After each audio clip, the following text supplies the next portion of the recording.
place which I alone of living men had seen. In and out amongst the shapeless foundations of houses and palaces, when night and the moon returned, I wandered.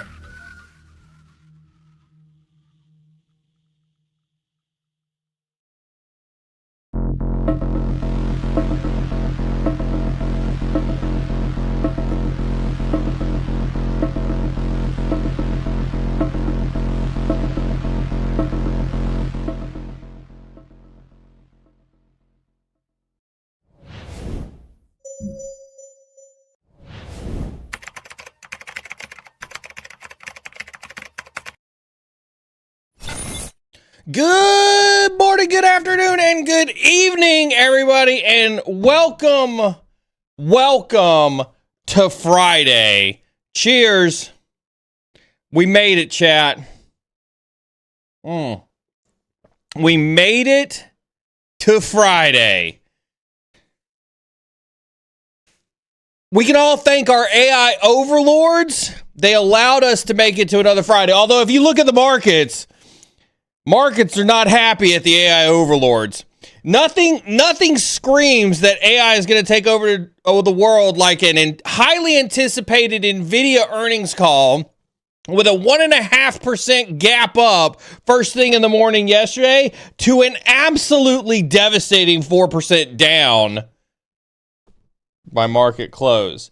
Somebody said that it was a almost a $1 trillion swing in the stock market yesterday. But we're here, chat. We're here on a Friday. My name is Neil Bridges, and thank you for joining me this Friday. Yes. This is our Friday morning AMA stream, chat, and chill, where I come in here. We lament on all things cybersecurity. I share some stories, you ask some questions, and hopefully we make it out of today without too much damage, mentally or emotionally. We'll see how that goes.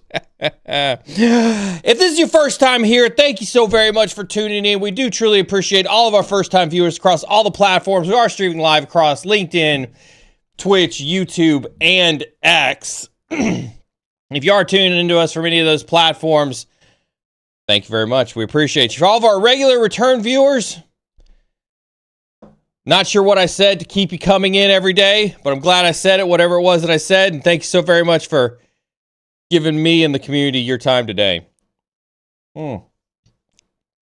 This is our Friday morning AMA stream. What that means, we sit here and we answer a bunch of questions, and we talk about the state of cybersecurity,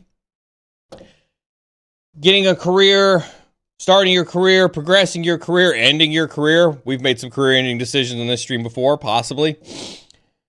Not going to attempt to do that. It's not the goal by any stretch of the imagination. But hey, you know what? Weirder shit has happened.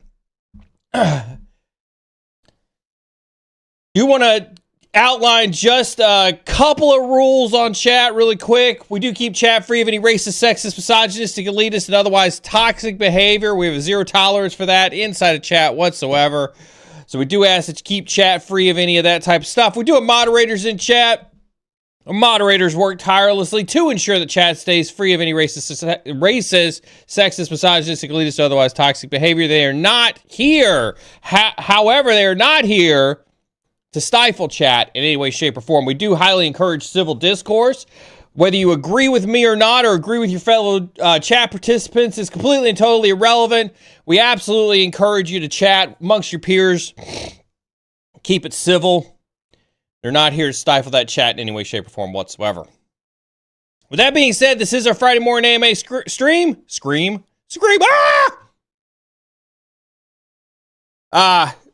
Do encourage you to drop your questions into chat. We do have moderators in chat who do see all the questions come in. They put them into a big giant queue. And over the course of the stream, they'll get pushed up on screen just like comments are here for us to comment, opine upon, answer questions, etc., etc., etc. So do encourage you to drop those questions at any point in chat. Golly, words are going to be hard today, chat. It's going to be one of those days. There's no telling what word's going to come out of my mouth. All the wrong ones. We could definitely assure that it will be all the wrong ones. Pack it up, chat. Pack it up, chat. We're done. We're done, chat.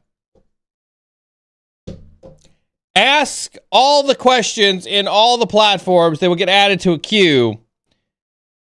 And we'll push over and discuss them over various parts of the stream. As usual, I've got my clickbaity stuff that I harnessed over the course of the week that I definitely want to share. I've got a couple.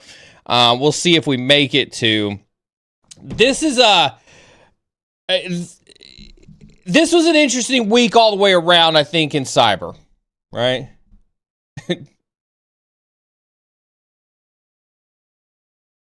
Right. I don't know if anybody saw yesterday, but Clop Ransomware, I'm sure Jason and I will talk about this on Monday. Clop Ransomware announced that they capped 30 companies over the course of the week. 30 companies. Large ones, too. We're talking like Oracle, my alma mater, Abbott Laboratories got popped, allegedly. Canon, Mazda. I mean, 30 big names. 30 big names got popped this week. I'm sure Jason and I will talk about it on Monday, but I'll give you my 2 cents on this. Right? Not going anywhere. Not going anywhere. You know, here's the exercise that I would encourage you to do, right? Like a lot of you have commented on my stocks, you know, on my charts back here and asked like what stocks I was watching or what crypto I was watching or anything like that. Go grab all the ticker symbols. Go grab all the ticker symbols for everybody that got popped by Clop. Watch and see over the next couple days how bad their stock goes down, and then record when their stock makes it back up to the level that they're at right now. I think some of you would be absolutely amazed to realize it just doesn't matter. Ransomware, or your stock portfolio doesn't care about ransomware. Does that mean we shouldn't pay attention? It doesn't mean we shouldn't pay attention. I just, you know, we oftentimes try to give you a dose of reality on this stream. And I think when you realize, right, when you realize that the stock market doesn't care about ransomware, when ransomware has clearly been propagandized, that is a word. I don't get the, you know, I don't get the words are hard on that one, right? But when ransomware gets propagandized so much that it doesn't affect stock value, GG's. Matt Murphy over on LinkedIn says, Oracle doesn't get hacked. You're right. God, who uses Oracle anyway? Like, if Clop didn't tell us that Oracle had gotten hacked, we'd never know. Broadcom too. That's right. Ripped all the Carbon Black customers. Ripped the Carbon Black in general, right? I used to be such a fanboy of Carbon Black. And then VMware bought them. And then Broadcom bought them. My poor friends at Carbon Black. Whoops. So it'll be interesting. So speaking of Jason on Monday, we do have a little bit of programming updates. Next week in the U.S., it is Thanksgiving, where we make a spectacle about cutting up a turkey and eating it. Only we could do that. Anyway, so Thursday and Friday, right? Yeah, Thursday and Friday are national holidays or large holidays. I don't know if they're national or not. They're large holidays. We will still stream on Monday. Jason will be around on Monday. We'll have our threat brief on Monday. Wednesday, I haven't heard from Brandon or Chris to determine if Wednesday's stream's still happening, but I can unequivocally tell you there is a 99.9% chance that we will not stream next Friday. Right? You know how it is. I'll be off. If I wake up and I'm like, YOLO, I wanna stream, we'll stream. But at this juncture, I'm planning on taking some well-needed time off to decompress.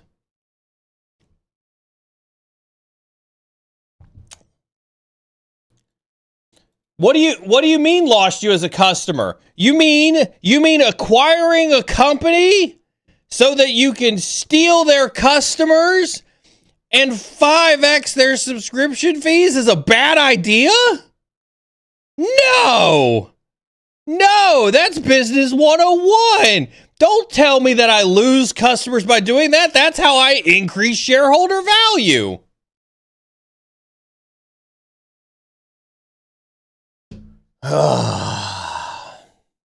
That's it. That's how we're living today. But money, I mean, and here's the thing, right? Like you can't be mad. You can't be mad. It hurts. Like, I think we feel it. Because sometimes these things, this is like if I were back in the military and I had a super reliable, M4 that I was used to going to work with every day to defend the fence line, and I knew I could depend on it, I knew I could count on it. It was there to help me defend the fence line. And then somebody came along and they're like, hey, I built you a plastic gun. It's supposed to work exactly the same. But I don't know. I didn't really test it because we didn't really have the money to test it. But the government already went ahead and bought the contract for it. So, hey, here's your new plastic gun. You've never shot it before, but go stand out on that fence line and protect it anyway. And you're like, oof. Is this going to work? I think that's how, I think that's the mindset that we get into a little bit when we think about like companies acquiring our cybersecurity companies. Like, is this going to work the way that I had hoped it would when I bought it? This is why I say don't get attached to tools, right? Don't get attached to tools. And what I mean by that is if many of you are in a purchasing position or going to be in a purchasing position in cyber at some point in time in your career, don't fall in love with Splunk. Don't fall in love with VMware. Don't fall in love with CrowdStrike or Carbon Black or Defender. If anybody actually falls in love with Defender these days, I don't know if they do or not. Right? Don't fall in love with the tool because you never know. Like in this day and age, right? In this day and age, doesn't bode well for you. Yeah, it's the shitty part about the VMware, and Beard's right on this, right? The shitty part about the VMware side, right, is it was everywhere. I think almost every organization had VMware. Right? It was that's a hard one to rip and replace. I saw some comments flow through chat about going back to Hyper-V. God bless you, son. Enjoy that one. Ugh. Yeah. Somebody on LinkedIn says, we're not far off from being able to vibe code our own tools. We're not far off. We're there today. If anybody didn't see, Google released Anti-Gravity. As if we needed more weird names in this space, right? Go check out Google's Anti-Gravity. It's this super awesome, unique fork of VS Code. That's also the state that we're at. I'm not going to write anything new. I'm just going to fork an open source project and release it as new.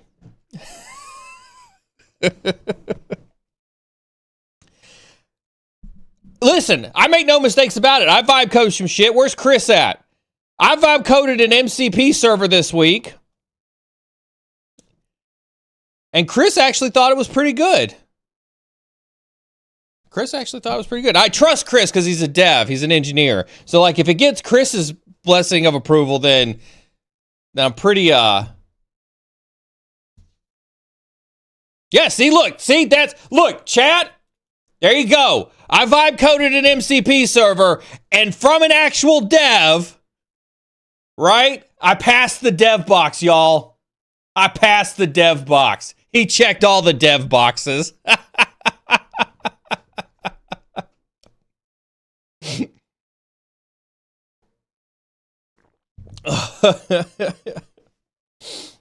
Telling you. Vibe coding is the way, right? Vibe coding is absolutely the way, right? And my reel that Jens, thanks to Jens for posting up my reel last week, you know, about vibe coding insecurity. Oh boy, did I piss some purists off with that one. How dare you tell people that they can vibe code in security? Whoa, no. I need them to believe that they don't need security when they vibe code so that I can yell at them about having insecure apps so that I can then say how I have a job. Don't tell people that they can vibe code in security.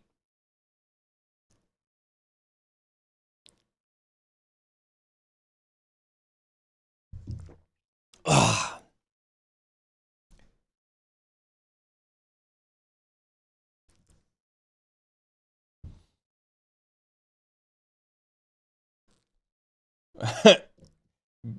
Beard Sex already taking the wrecking ball into some comments over in YouTube.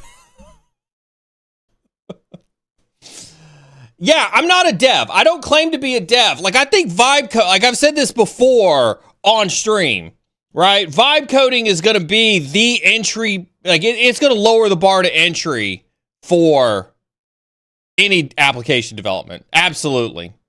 Hands down. And in before somebody says it, you know, in chat, we are at the stage where we're vibe hacking. We're vibe hacking, right? When you start seeing MCP servers attached to Kali, which there are numerous open source projects that exist out there, where you could just simply vibe to your latest LLM and tell it to go run whatever Kali application you want it to do. We are at vibe hacking stages, chat. The entry point for hacking is about to get even lower. Right? Whether you like it or not, even Burp Suite has adapted vibe hacking with their Vibe AI. Even HackerOne is forcing their bug bounty people to use their AI chatbot to write vulnerability disclosures to their clients.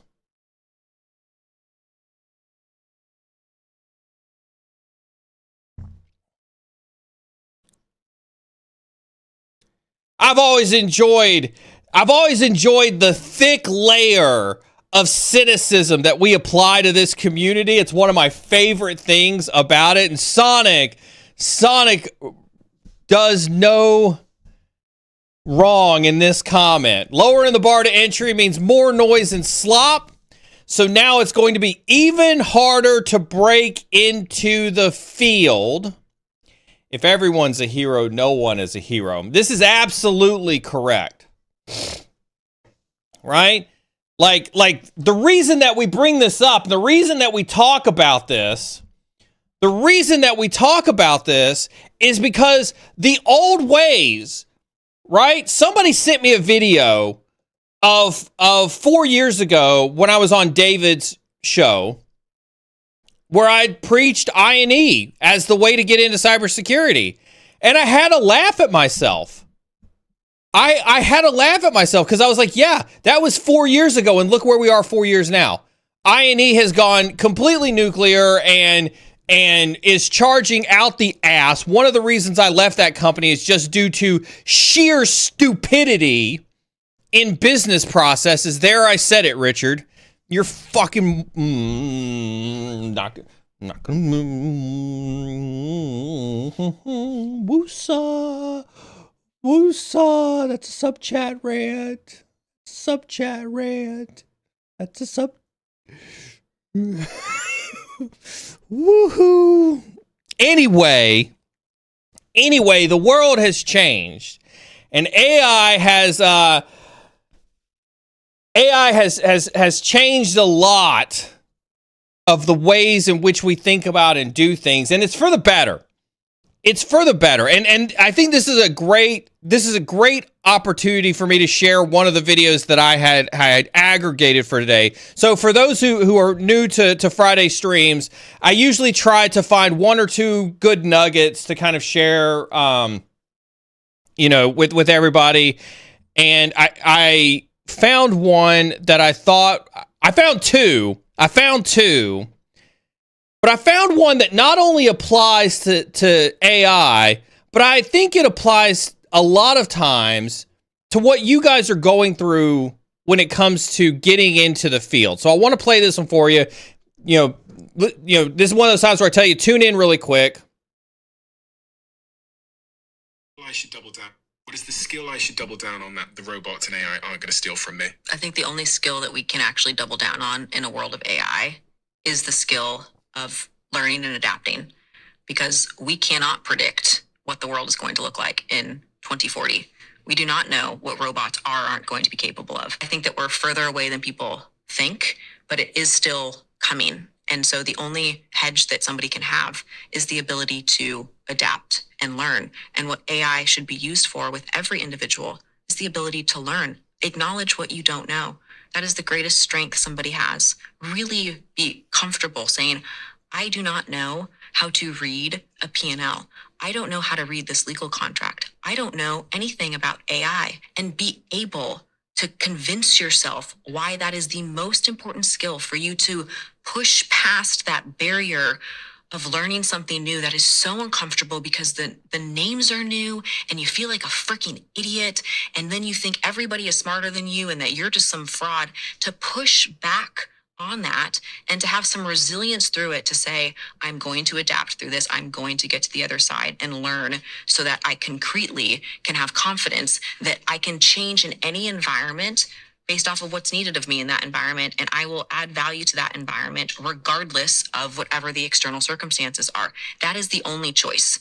There is no alternative choice. What is the skill I should double down on? What she's talking about is things that we've always talked about here on this stream, right? The most important thing that you can do in this space is to learn, right? Is to go out there, right? You can go out there, you can use the tools that you have available to teach yourself the fundamental knowledge that you need to go be awesome, right? And AI is an excellent instructor, right? But one of the other things that she said in there, right, is that a lot of you feel like a fraud when you start this education journey, right? Whenever you go to learn something new, right? Whenever you go to learn something new and you realize how little you don't know, you get frustrated, you feel like a failure, and you stop, right? Listen, and again, like, I'll call myself out on this. Like I had 4 conversations with Chris this week over trying to vibe code this MCP server, and I'm pretty sure, Chris, keep me honest on this. In almost every single one of them, I was like, I don't know if I'm doing this right, dude. I'm not a developer. I mean, I think I'm doing this right, but I have no fucking clue if I'm doing this right. And I felt it was my own imposter syndrome, right? In trying to do these things and trying to learn how to do this stuff in that way. So, I mean, it happens to everybody, right? But you have to push through that learning. You have to push through that feeling. And I do have a belief that AI can help by democratizing the content with which to learn. Like, and I think I saw Beardsex say it in chat. This isn't about asking AI what's 1 + 1 and having it tell you the answer, and you'd be like, cool, I don't need to know how to do math, right? Right? It's not that. What it is it's like, hey, AI, chatbot, right? ChatGPT, can you explain to me why 1 + 1 = 2? Right? Because of that, you can actually learn through the process and you don't, I mean, listen, and here's another thing. Here's another thing that I think is sometimes gets overlooked, right? One of the things that I see in chat way too often, right, is, oh, well, I like a particular teaching style, or, sometimes these things resonate with me when they're explained this way, or sometimes these things, like I don't take X and X's courses for the content. I take it because of the way that they convey a thought. Here's the thing, ChatGPT or any other AI model can convey the thought in the same way, right? You can programmatically articulate better to a robot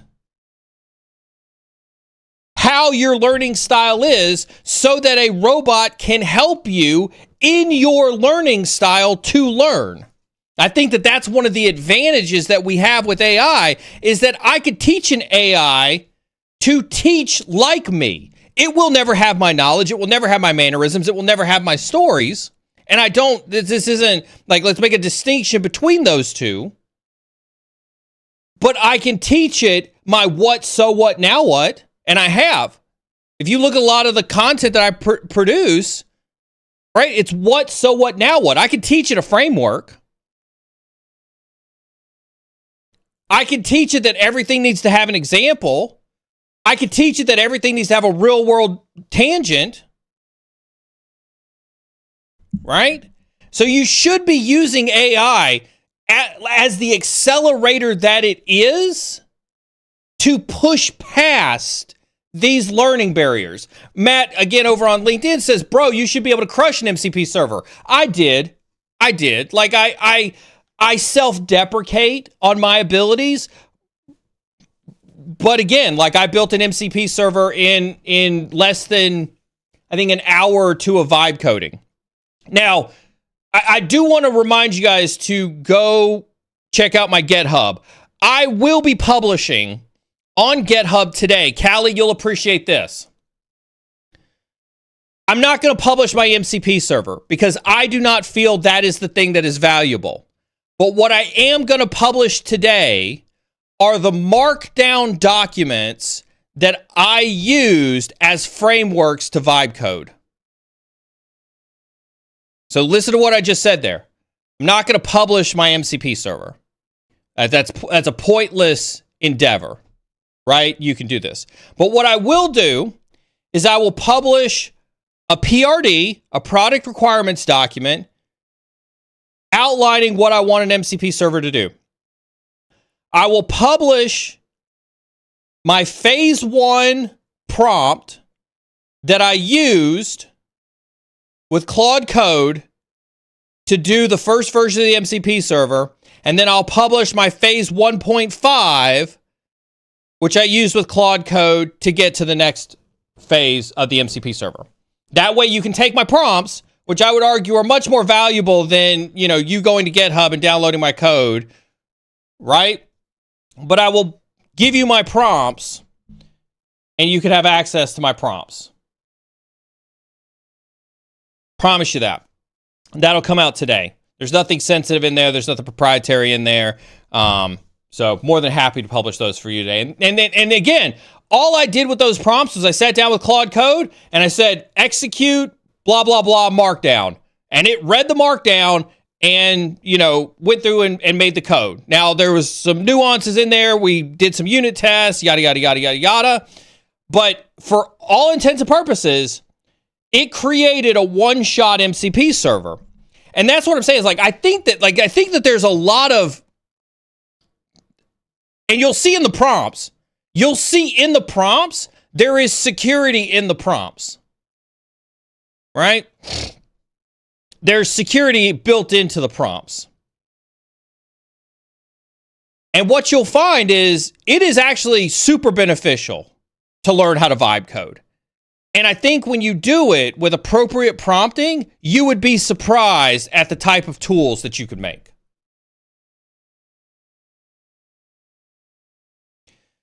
Somebody over on LinkedIn says, what do you think about becoming the most prominent AI engineer, break down the skills, please? You can't. You can't today. You can't today. There's like this, like, here's the thing that I had this conversation almost weekly with folks outside of the community, because they ask me all the time. They're like, Neil, what do you think about this? Neil, what do you think about that? Neil, what do you think is going to be the next this or the next that? This space is still in its infancy. You heard the professional here say it already. We're still early. We are still early. And because we're still early, there is no path. There is no path. You're in the ocean with the rest of us. You're in the ocean with the rest of us trying to swim in a direction. Here's what I'll tell you that I'm using to swim, and I'm not a great swimmer. So if you're following me, chances are we're going to wind up in the middle of the ocean. Have no idea if there's going to be anybody around to save us. So follow me at your own risk, right? Prompt engineering, day in, day out. And I always pull out my 2 books, right? Every day, 9 ways to Sunday, learn prompt engineering. There's the picture. Take a screenshot of it, clip it, put it on the internet, do whatever you got to do to remember it. Learn prompt engineering. Right? Prompt engineering is the input fields of everything that happens. Everything. When you look at this Anthropic attack was nothing more than a failure on Anthropic's part to do input validation. Right? Right? That's all that was. That was SQL injection 101. A lot of you bash on AI, but what we just saw with the Anthropic report is SQL injection 101 for the AI era. That's all that is. Let's break it down SQL injection style. That espionage group avoided input validation with Anthropic by creating chunks of commands that, when run individually, did not appear malicious. That's all it was.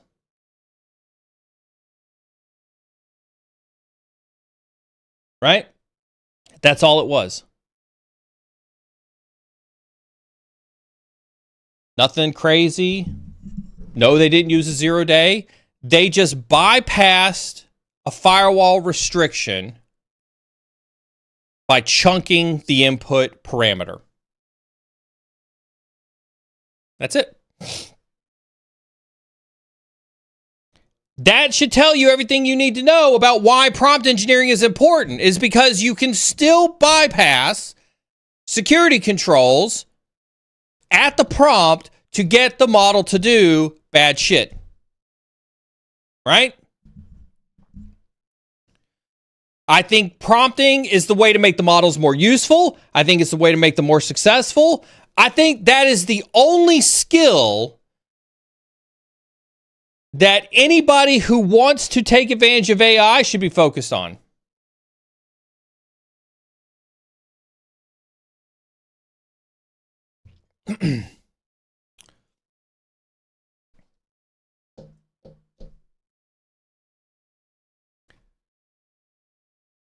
Over on LinkedIn, the reason I asked, there are huge investments on AI data center on a major nation, 3 to 5 megawatt, and they would need lots of AI engineers. They're not going to need lots of AI engineers. They're going to need lots of infrastructure people, right? I've talked a couple of times, the kind of the pyramid of pain, if you will, that I think we're going to go into from a cyber perspective when it comes to AI, right? Infrastructure's at the bottom. If you're looking to make a pivot in tech, bleh, right? If you're looking to make a pivot in tech, I would actually make a pivot to AI infrastructure, right? I would go to AI infrastructure. And NVIDIA has a great course for this. NVIDIA has a fantastic course on infrastructure engineering for AI. It's this one I don't know if it's free or not. But it is. Sonic is 100% right here on this, right? It's about power, it's about networking, it's about land. Right? At the pyramid, that is the thing that whether there is a bubble or not, the thing that will exist pre-bubble, it will exist post-bubble, is infrastructure. Yep. The thing that will exist into the future will be the infrastructure. Yeah, exactly. Like a solutions architect, like an infrastructure architect, somebody who can wire the whole thing around. Sonic, I couldn't remember if that particular one was free or not. I know that they have an entire architecture path. I don't remember how much inside of that architecture path is free or not.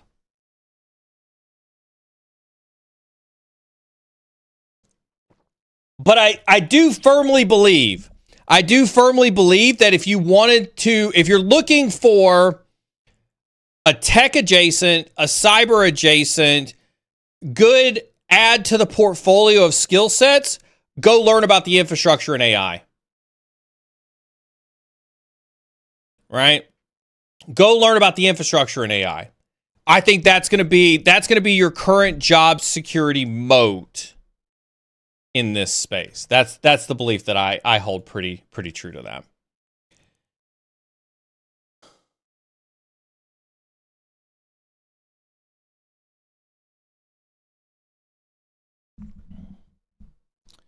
Somebody said, the MCP server that we built is currently in private mode, but my GitHub will have, under the prompt engineering side of my GitHub, I'll drop a folder for prompt markdowns. That'll be how I built the MCP server. Yeah, I'd say solutions architect, just anything that has to do with building out servers. Listen, they're still saying today, that they've got more demand than they have GPUs to fill.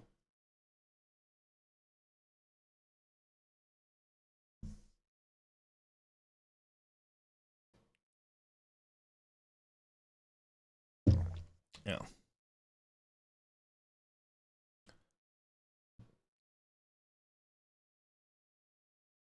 To be a future CISO, do you think one way is better or no? Like becoming a red teamer, like you architect, like you're saying, or more GRC ISSM round?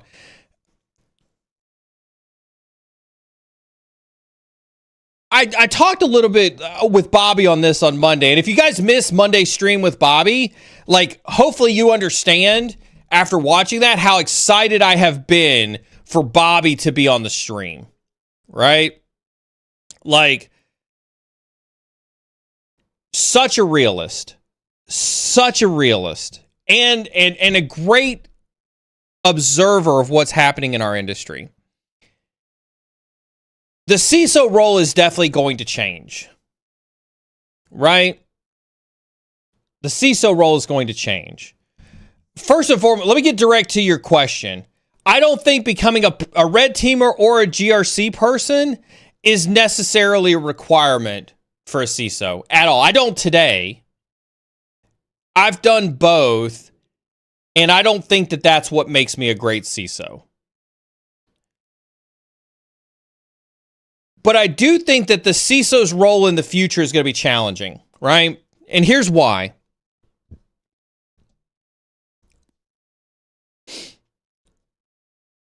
The future CISO, the past CISO, let's start with the past CISO. Past CISOs have been risk advisors, right? Hey, Bobby and I talked about it on Monday, right? We talked about the South Central Chicago example. And again, I've talked about that on stream, but to hear it from the storyteller's mouth itself was amazing, right? Go listen to it if you haven't already, right? But the past CISO's role is, I want to take this risk. What should I do to protect against this risk? Sonic, that's kind of what I'm alluding to, right? All that is that's just an advisement, right? An AI, an LLM can be programmed to help you make risk decisions. I right now am trying to get a system in place to assist with the rapidity of making risk decisions. Now, this isn't to say, people hear that and they immediately swing the door to the left and they're like, oh my God, Neil's trying to AI himself out of being a CISO. No, there will almost always be. I talked to a group of 4 cyber professionals this week specifically about AI. And one thing was unanimously clear is that until foreseeable future, humans should be in the loop with AI.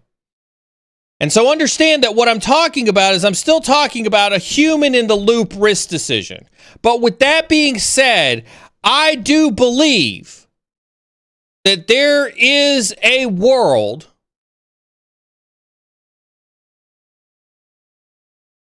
where there is an AI risk advisor to validate the risk ahead. Right? And so to that end, I do think the role of the CISO will change in the future. Right? Because and honestly, I'd like to see the role of the CISO move more towards the operations realm. Right? Move more towards the operations realm. And again, I'm happy to admit it. I think GRC could be the easiest thing to automate out with AI. There I said it.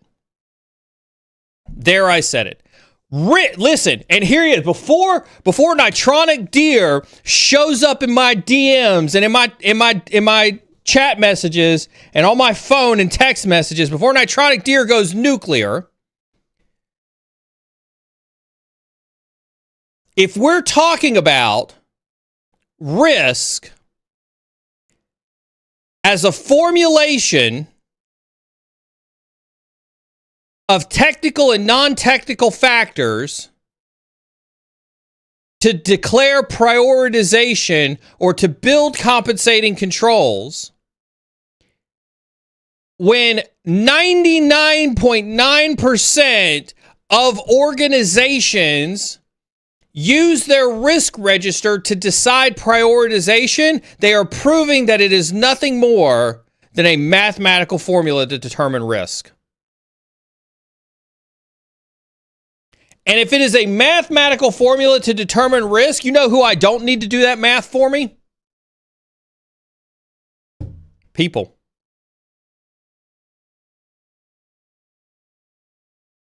Computers have been doing it for years. I think GRC is, I think we will know. This is my take. This is my hot take. We'll know when AI has come for cyber when we start laying off GRC. Mark the calendar. When we see GRC layoffs in cybersecurity organizations, that's when we know that'll be the first thing that gets automated in our industry.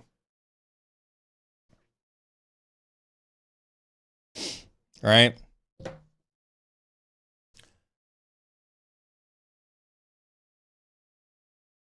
I think the CISO role moves to automation, or not automation, operations. I think the CISO role goes back to being a battlefield commander, goes back to being. I think the CISO role goes back to day in, day out security operations. I also think, well, so I've seen that term floated. That is a word. I've seen this job description float around quite a bit, right? The Chief Artificial Intelligence Officer.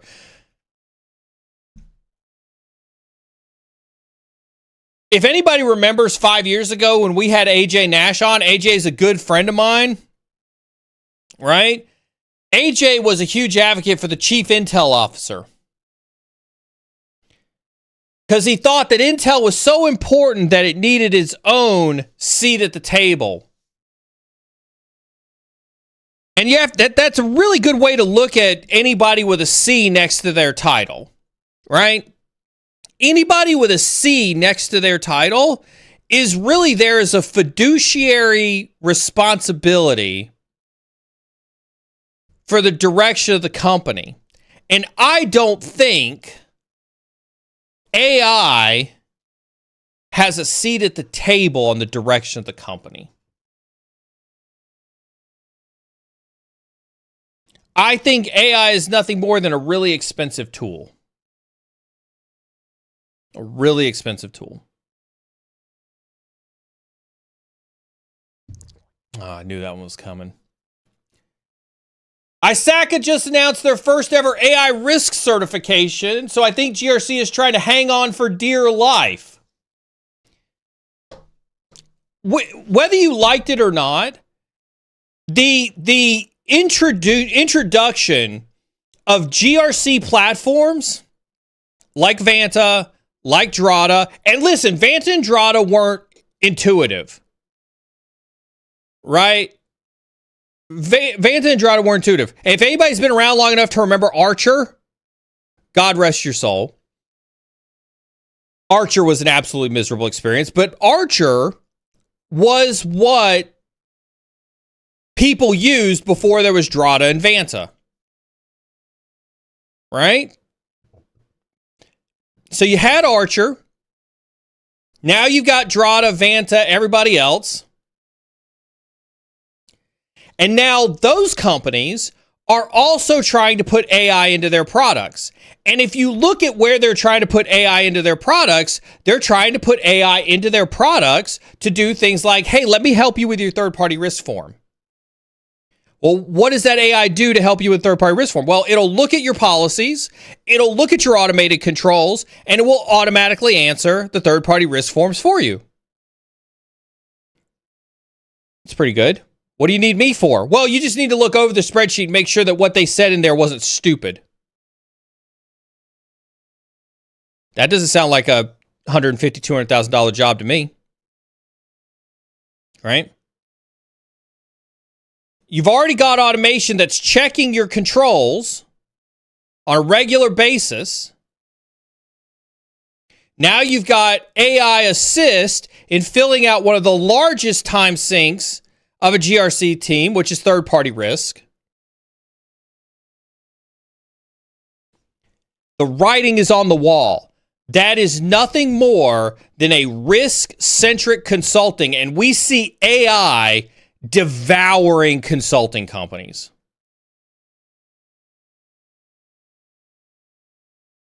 Right? I firmly believe. Thank you. I appreciate it. It's what I use in my workload. Yep. Right? It's there. It's what's happening. And so it's only a matter of time. And when I say it's a matter of time, it's not about advancement. It's not about innovation.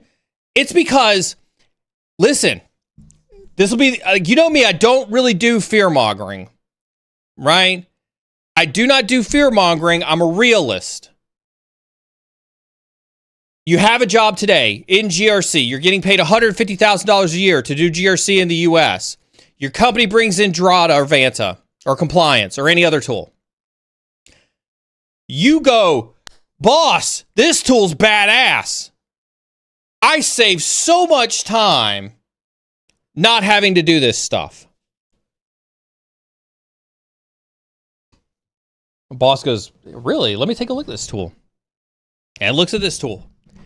And it literally sees that it does everything for you. Everything it paid you to do. It has all of the same expertise that you claim to have. It is infallible, and I say that cynically before Beard goes off on a tangent. It has a 99.9% accuracy rate in doing GRC work.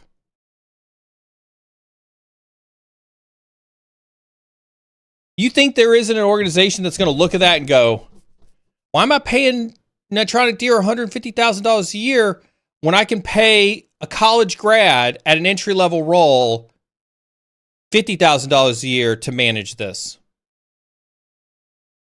They get experience. So this is why I say, like, this doesn't kill entry-level jobs. Because I can hire an entry-level person to manage this tool.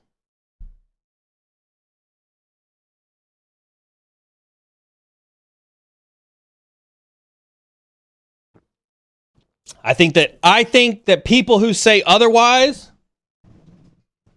have copium, have a little bit of copium that they're trying to contend with.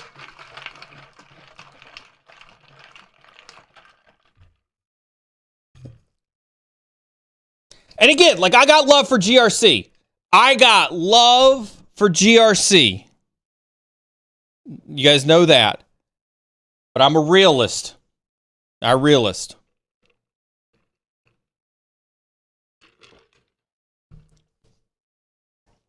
That's all. So what do you do, right? So what do you do? This gets back to, oh, I didn't share this video. I didn't intend to share this video, but since I said that, right? So here's another one. Here's another one on that same topic. Hey, to everybody that hates AI, I will just tell you, you are the man standing in front of the tsunami. You can try, just not my advice. You are going to lose. AI is going to happen, and so anybody that is throwing fits, in fact, there's a whole Arc Raider thing where their Metacritic score got battered by somebody saying they loved it. Like, oh my God, this game's amazing. Oh, but they used AI for some of the voices. 2 out of 5. And then even hearing some of the journalists like, well, I love the game, so I hate that you gave it a 2 out of 5, but like also AI bad, and so I don't know how to feel. Feel like it's the future. Find ways to use it. As a PSA to every. I mean, like Arc Raiders is a fun ass game. I love Arc Raiders. Like, there is a world where I could probably be easily convinced that Arc Raiders might replace World of Warcraft in my repertoire. Do I care that they used AI in some of the voices? Not at all. Not at all. Mostly because I'm a realist. Because that will be the future. Now, Beard and I had a great conversation on this because I do know how he feels about this, particularly in the creative space. And one of the things to keep in mind is that the developers of Arc Raiders paid artists, brought voice artists in, informed them that they were going to train a model on their voices, informed them that they were going to use said training to do more voice inside of the Arc Raider game. And everybody was in agreement that that was the strategy with how to handle the voices in Arc Raiders. Everybody knew that that was going on. And so the people who are mad about AI are simply the ones who are mad for no good reason. They're just bad AI. And I'm not picking on Beard. Beard does a fantastic job of making it clear he's about the slopification. He's about the slopification of AI. It is a fun word to say. This is the first time I've said it. By the way, I just saw chat. I love my mods. Thank you very much. My mods have autonomy in the chat. Like I don't know what you did. Looks like my mods tried to warn you. W mods, keeping chat free.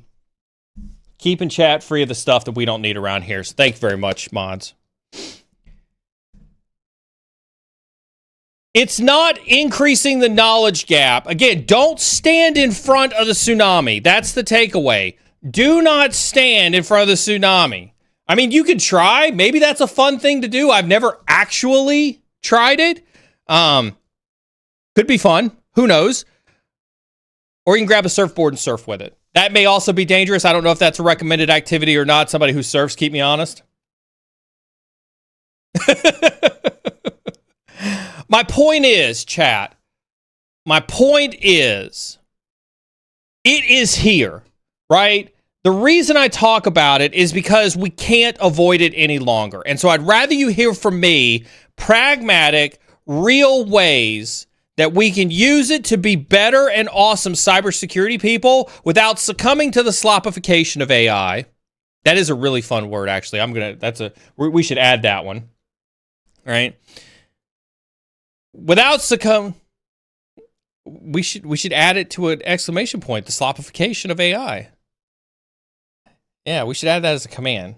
Add exclamation point AI slop, and we could like create our own dictionary word for slopification. With that being said, YouTube had a great question. Neil, what are the top 3 things GRC person must do now?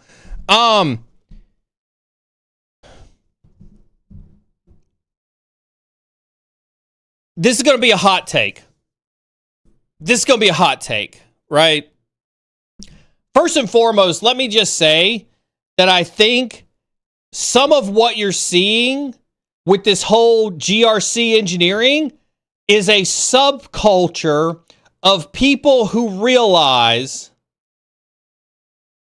that GRC's on the outdoor. And so what do? They rebrand themselves. Right? They rebrand themselves. That's what's happening. Whoa. I'm not just all about risk. I'm an engineer. I build things. You can't fire me. I'm an engineer. I help you build things. They can't tell you yet what it is that they build. Instead, they just take everything that's been done for the last 30 years and they just say, see, look, we've got tech right here. We're an engineer. Don't fire me.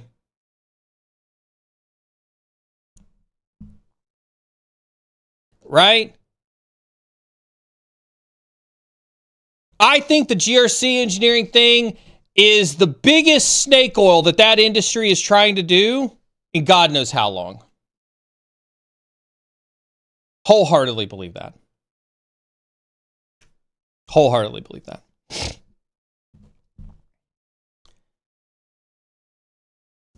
I think a couple of things. I think if you're a GRC person and you want to survive, first and foremost, I wouldn't bother shifting tiles around on your job description or what it is you do to try to make yourself feel like an engineer. Right? I just wouldn't do that. I think that's a useless endeavor. It is clear that AI's primary market driver, allegedly, by the businesses, is about efficiency. So if you're in GRC, if you want to be really sneaky in GRC, you find a way to use AI to have your peers fired.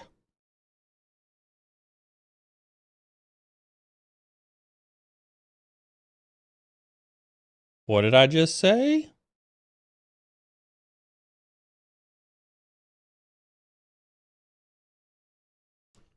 Careful there. Right? If I'm sitting in an office with 15 GRC analysts that are all just like doing TPRM stuff, looking at policies, updating policies, sitting in meetings, taking notes, interfacing with internal audit, I'd ask myself, I wonder if there's a world where I could automate all their jobs. And then I could be in charge of the automations doing those people's jobs.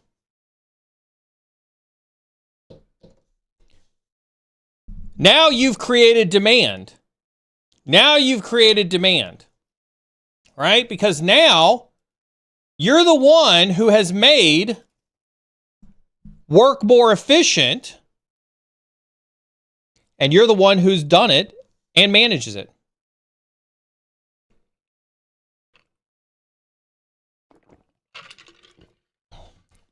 Fair question, Cyberties. Fair question. The people who build are rarely the 50K individuals. Right? The people who build are rarely the 50K individuals. Whether we talk about business, whether we talk about CEOs, whether we talk about architects, whether we talk about real engineers who actually build things, builders are rarely the 50K individuals.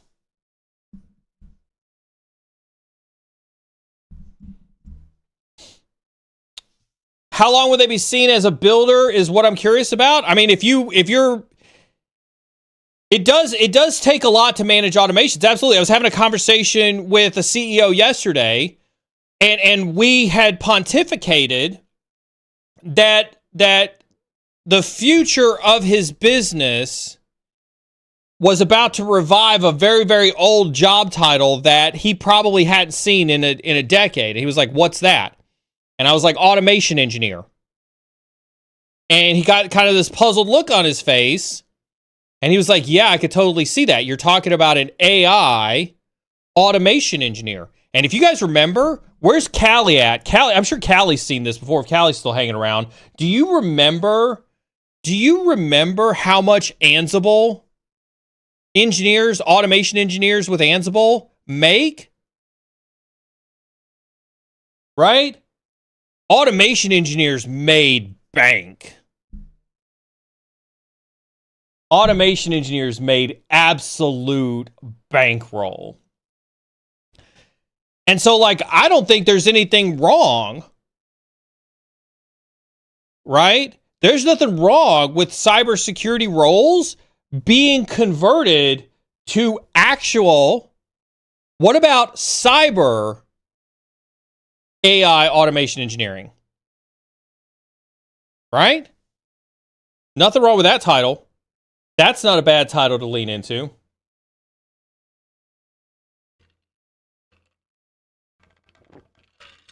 Callie moved over to YouTube. Yeah, right there. Automation engineers laid the groundwork for DevOps and DevSecOps. Absolutely. Automation engineers were critical. And so I have a firm belief this is where we will see some of the early conversions in our space, right? Is towards more automation engineering. We tried it with SOAR. We absolutely tried it with SOAR. And unfortunately, SOAR didn't work out the way that we wanted it to, which is why we ended up, kind of like as an industry, kind of ditching SOAR. But I do think that AI has an opportunity for us to bring back some of the promise that we thought of with SOAR.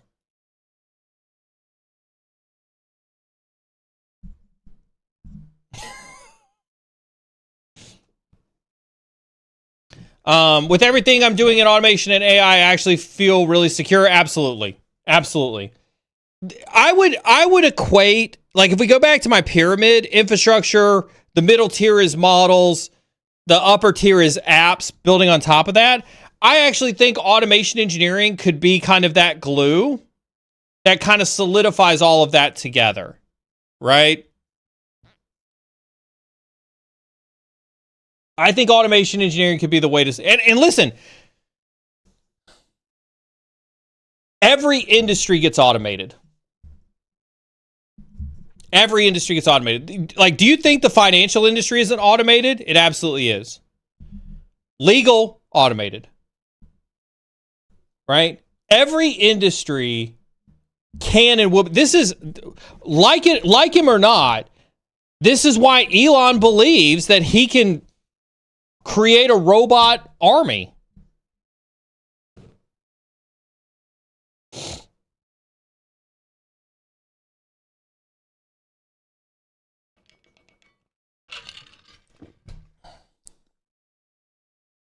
Mine has automatic headlights, but I just don't like them. I much prefer having control over them. Yes. I want control over my lights so that when some dumbass is driving down the road and their high beams are on, I can flash them with my high beams higher. Brian says, when old guys stream again, I could text Jeff, or all of you can go find Jeff on LinkedIn and chastise him for not being on Old Guys Wednesday. You guys, he's on LinkedIn. Go message him. Be like, Jeff, when are you coming back to Old Guys? Or that's right. I forgot about that. Beard, you weren't supposed to tell people about that yet. Beard and I did have a conversation where the role of Jeff is played by BeardSec.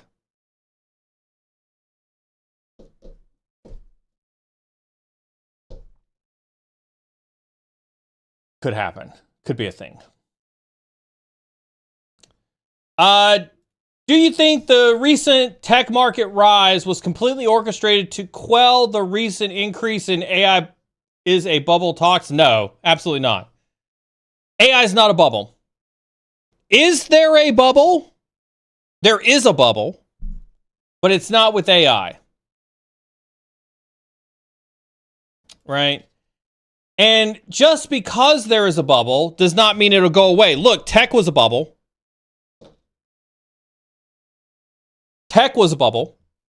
The dot-com era. You remember when the internet was a bubble? God, I'm so glad that didn't take off.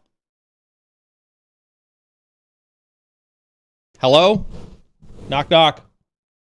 So glad the internet bubble popped and we don't have internet anymore.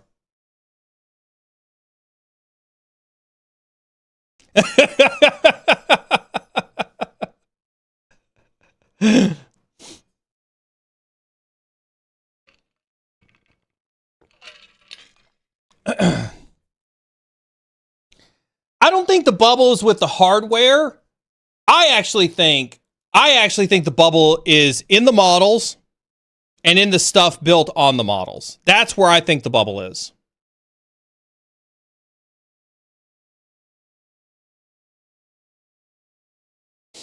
Right? I think this gets back to what Lewis says in Twitch chat, right? I think in terms of financials, there is a bubble, billions of dollars being invested without an ROI. And I think that where we will see this most prominently is in the models and in the stuff that's being popped, or the stuff that's being built on top of the models. Absolutely. And that's exactly what I'm talking about, Sonic. When people realize that they don't need LLMs. What do I mean by that? Neil, LLMs are like what drives AI. No. When people realize that small language models, SLMs, and more specifically, SLMs that are trained and tailored for their specific job, that's why I think the middle layer is a bubble.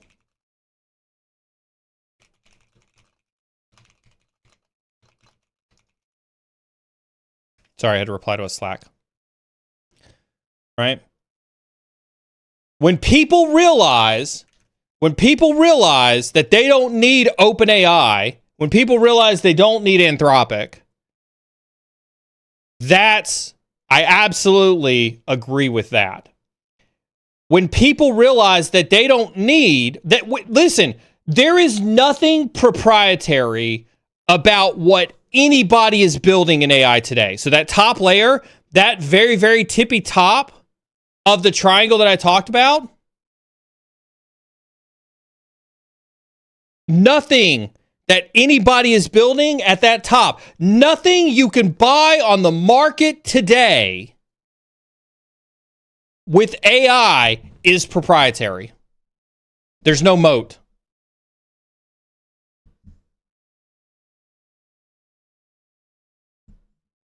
Right? There's no moat. And if there's no moat,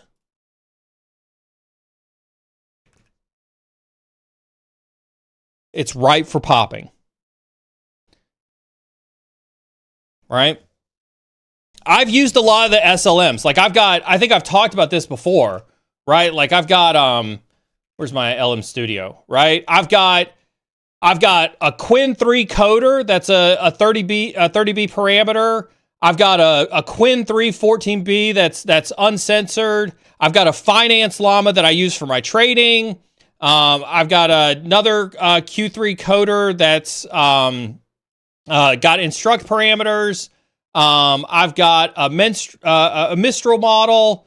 I got another code llama. I have 4 code llamas, and then I've got I did almost right. So I've got. I mean, all of those models run on my MacBook Pro. All of my models run on MacBook Pro, and they all run just fine. There's nothing. I mean, do they run at the speed of light? No, but I don't need them to. So that's why I think that's where the bubble is. The bubble is at the top with the apps. I think that there's a little bit of bubble in the models.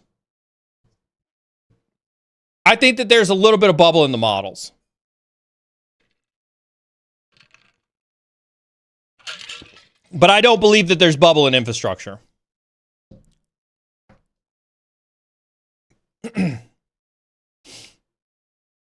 So, all right. Rogue Outlaw over on YouTube says, I got into a SANS certification program. I'm trying to get a job as a security analyst. What SANS course would sign the best with this? I'm looking at doing forensics. All right, so first and foremost, before I answer this question, do not, under any certain terms, ever in a million years, pay for a SANS course out of your own pocket. Please, dear God, it is not worth it. Not worth it. It will not get you a job. You will not get your return on investment. You will never, ever, ever see that money ever again in your entire life if you spend your hard-earned cash on a SANS course. Ever. I have multiple SANS certs. I was a SANS instructor for 5 years. I've been deep in that ecosystem. I shared a DM with Beard, or maybe did I share it in chat? I can't remember if I shared it in chat or not. Where even the SANS offensive security X account is so desperate to sell courses that they put out a tweet that says that they updated the Security 598 course with 40% more content to reflect Gen AI, LLMs, and agentic AI to keep your skills ahead of evolving threats. Which is completely and totally ironic for SANS, seeing as how they allegedly only hire people who have real-world experience. So where are they getting the instructors to teach this course, let alone make it? Here's a behind the scenes before SANS answers. They don't. They don't.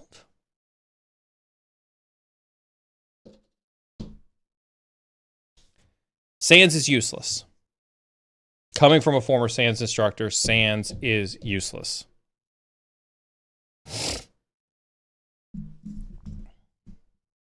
Anyway,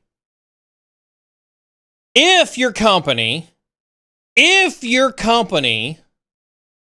going to pay for you to do a SANS course, bleed them dry. Bleed them dry. If your company is really that stupid to pay the exorbitant fees for SANS courses, attach an ATM machine to the side of them and take every last dime that they'll give you.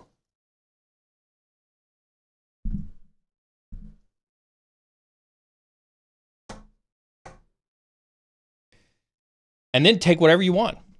Like, I don't think that there's no course that you can take with SANS that as soon as you put it on your resume, some hiring managers will be like, holy shit, he's got Neil's SANS AI LM agentic SOC with pen testing augmentation of MCP server small language model fine-tuned on uncensored language course.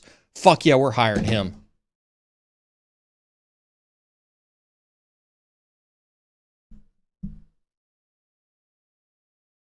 It ain't happening. It ain't happening.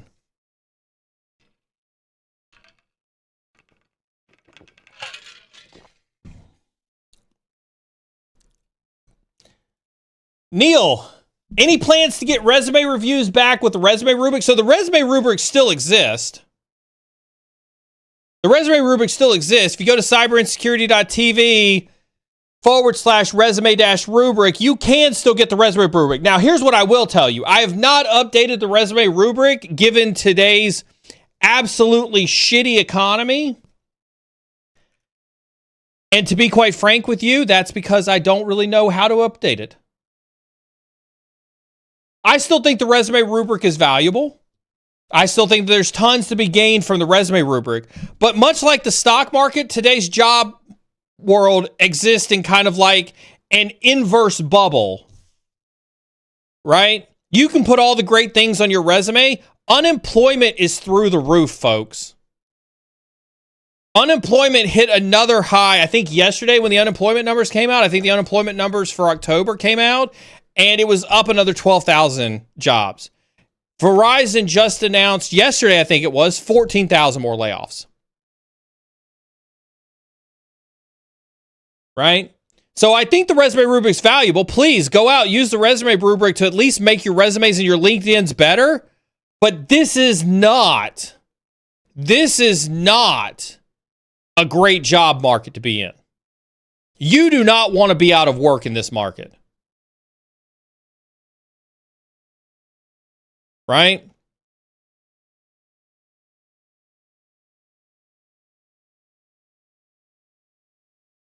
This is a rough market to be in.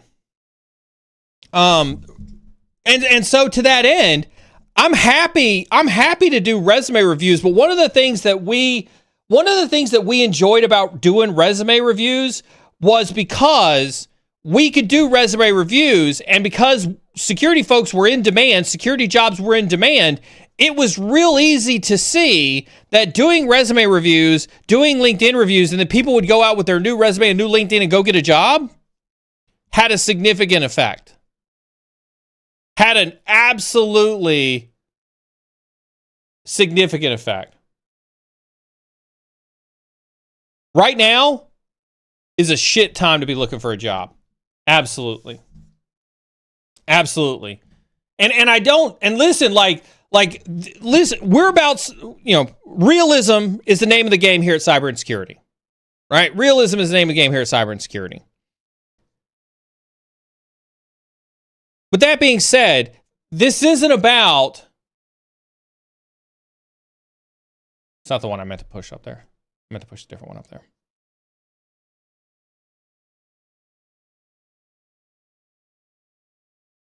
I can't find the one I meant to push up there. Oh, well. I don't know. That's what happens when I try to do things midstream. Just break it all. It's all done. That's the one that I meant. That's the one that I meant.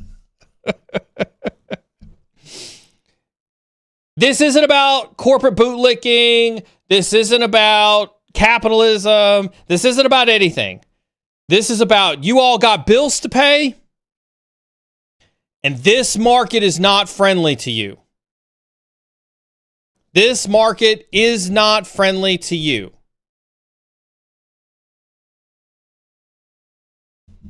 Right?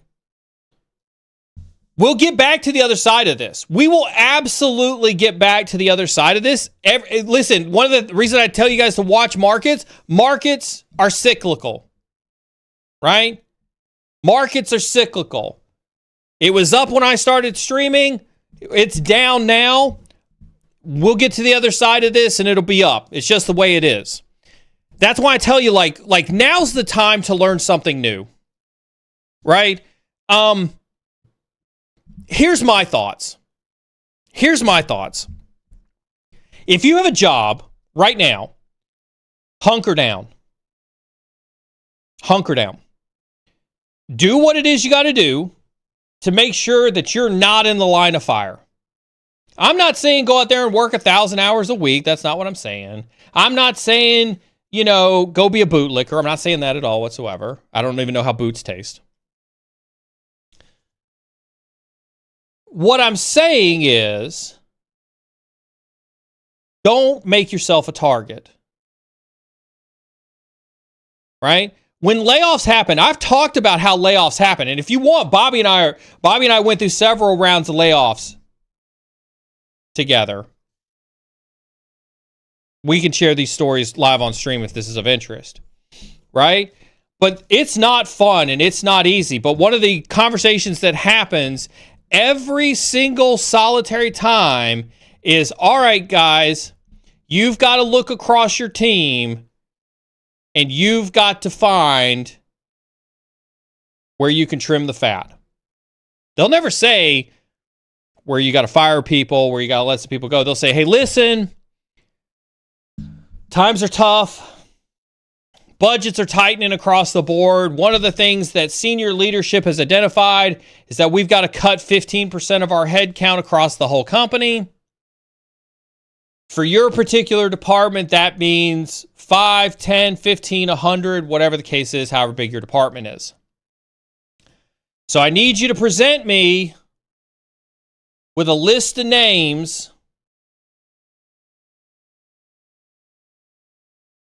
that if we make it this far, that's what they'll always say, that if we make it this far, we need to let go. And that's corporate code for if you give them a list of names, you're willing to lose them. Which means they don't contribute. They're always giving you lip. They're always complaining about having to come into the office because of the new RTO mandate. They're never on camera during Teams meetings. They're late for meetings. They miss meetings. They're always at they're always at the doctor. Right? Any reason that you can think of that has put you in direct line of sight with leadership, when that conversation comes, they're looking at your name and they're thinking about, in the last however long I've known that individual, was there any reason I don't want to keep them here? Because listen, let's call a spade a spade. Leadership frequently is okay with a certain percentage of sub-ideal workers. There, I said the quiet part out loud. When hiring is good,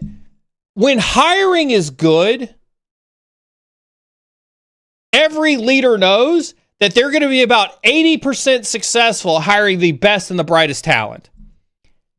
And 20% of the time, they know that they're hiring people to pick up garbage out in the yard.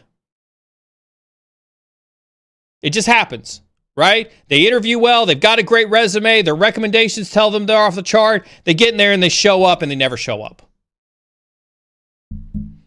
And so what a leader is looking to do during downturn is they're looking across and they're going, okay, when I've got more work than I know what to do with because the work doesn't go away, when budget gets cut and I have to start cutting tools, when all the negative that comes with financial tightening comes, who do I want to sit in a foxhole with?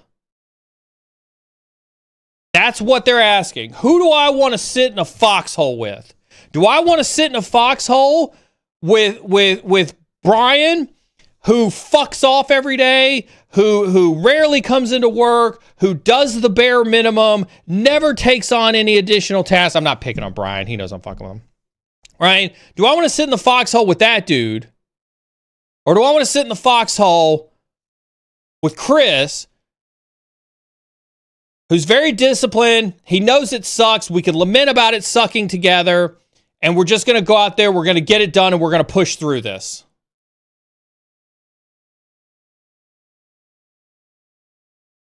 That's what they're thinking about. That's what they're thinking about. Right? And so you need to figure out now. You need to figure out now. What side of that foxhole do you want to be on?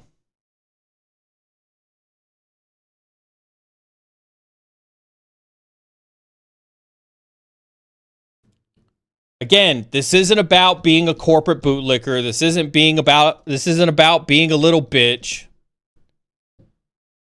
This is about making sure that you have a job through this entire thing.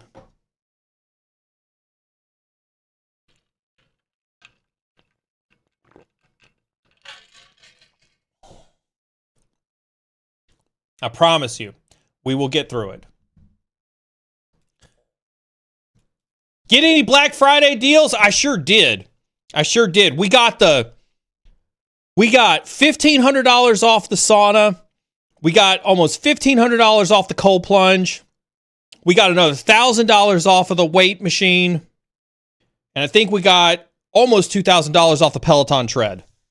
We got a shit ton of Black Friday discounts. If you're asking if any of my courses got discounts, you have to take that up with my account manager, BeardSec. He's the one who maintains all the course discounts.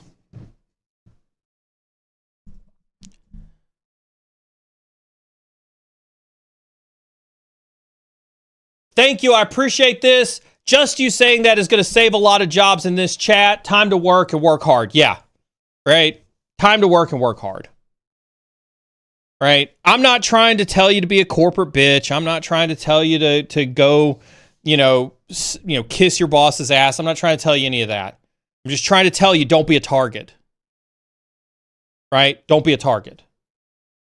Keep your head on a swivel. Be smart. Don't be a target.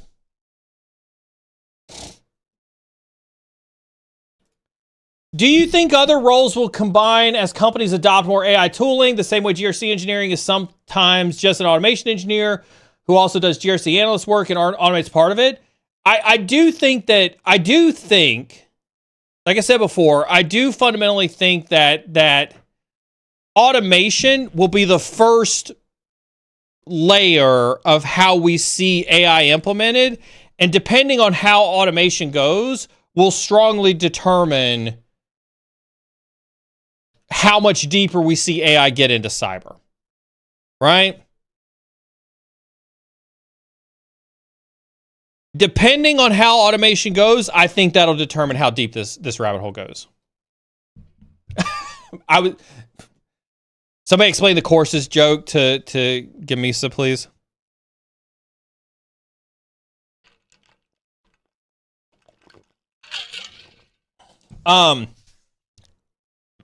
I think what we will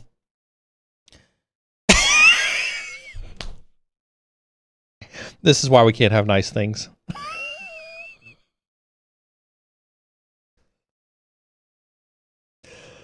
Oh,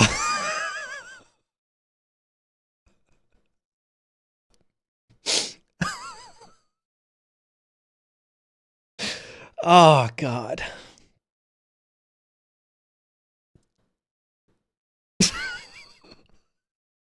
Nothing.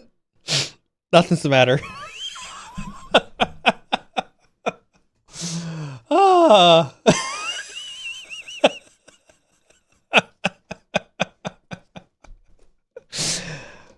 We just gave away all our courses free, ADHD. That's what just happened. That's what you missed.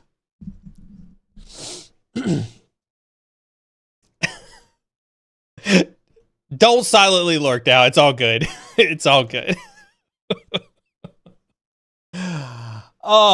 Yes. I forgot where I was going with that. Yes, I think automation is the way to go. There, I said it. Did you watch the recent Sean Ryan podcast with Ryan Montgomery? Would love to hear your thoughts. And if you are any advice for a new guy in the field who wants to sort of do the same work and get into cyber intelligence, that'd be great. Do not believe everything you see on social media. I like Sean Ryan, don't get me wrong. A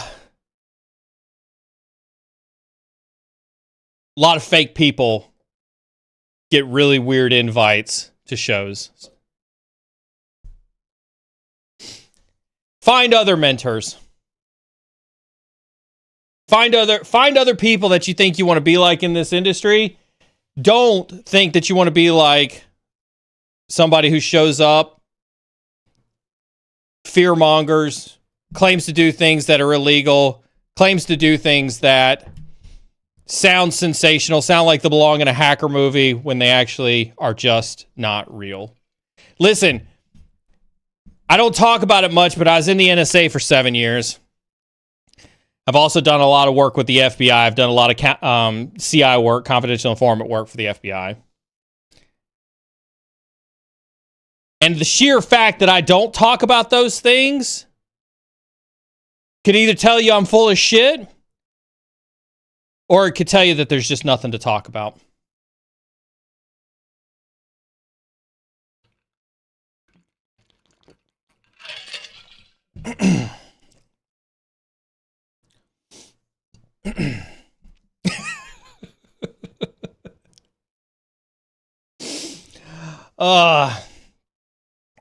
I love it. You guys are awesome. You guys are fantastic. I do truly appreciate you guys showing up every day. Like honestly, this is the best part of my week. This is the best part of my week right here. Hanging out with you guys. I do promise, Callie, for you, I'll put my PRDs and my prompts for making an MCP server up on GitHub today. Those will go out on GitHub today.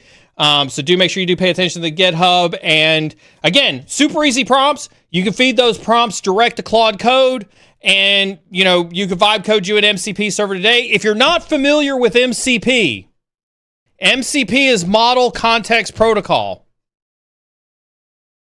Right? Model Context Protocol. It is a fancy way to say it's an API gateway. An API translation layer for models. Right? An API translation layer for models. It's a great way for you to build. Imagine that you've got a model. I saw Matt was over in LinkedIn talking about LM Studio, right? So you've got LM Studio. It's running on your Mac. And you want that particular model to have information from another system. Real-time information. Let's say Jira, for instance.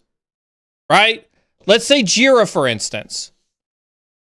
But you don't want to retrain your model on all the tickets that are in Jira.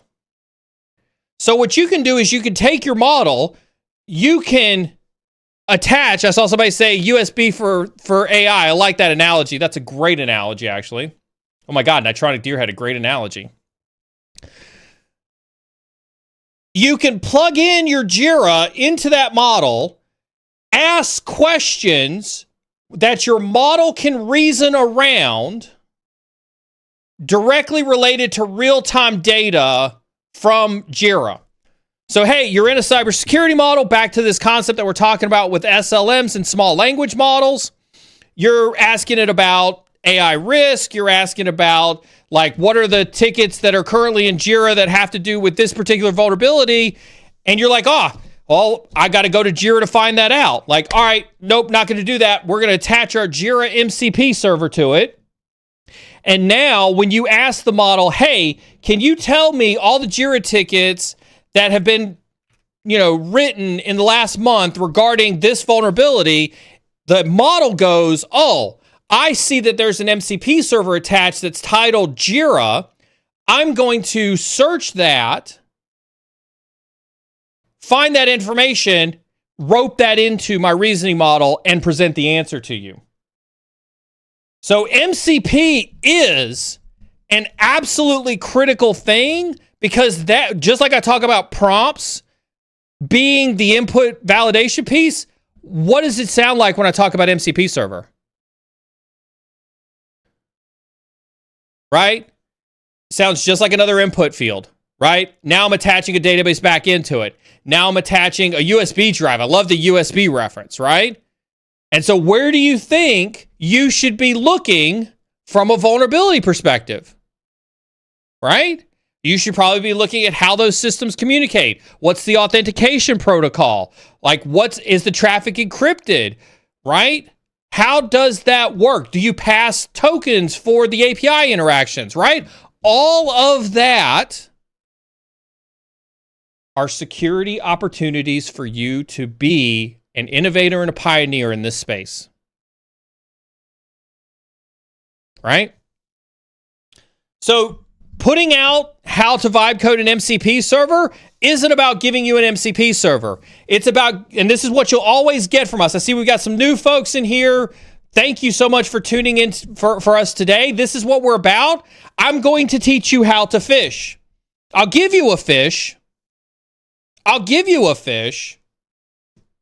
But I'm also going to teach you how to fish. And you do have to be careful about what MCP servers. But here's the difference. Here's what I want you to learn. Pay attention to this. You could listen to every other talking head that's out there, and you could just parrot MCP server bad. You could. Thousands in this industry do it. People who show up on Sean Ryan's podcast do it. Pew, pew, pew, pew.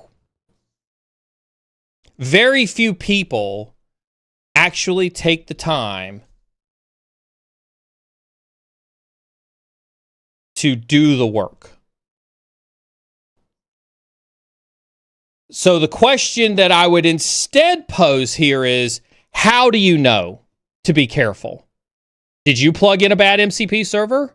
Have you ever created a bad MCP server so that you could then plug it into something, so that you could then see how a bad MCP server was made, so that you knew what to look for? Or did you just read it in a book?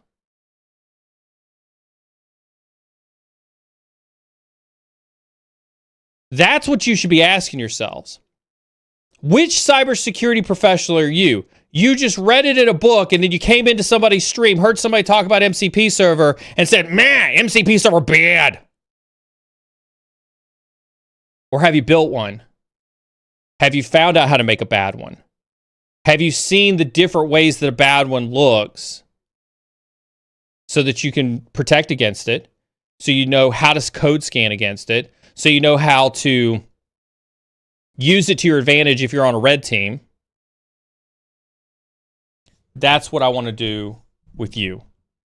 I'll put my prompts out there, put a prompt out there to build you a super easy MCP server, very level 1. You could build it, and then you can fuck with it. And I hope you write tons of content on it. I hope to see tons of content from this community about all the things that you're able to do with that project. All right, chat, we're at the top of the hour.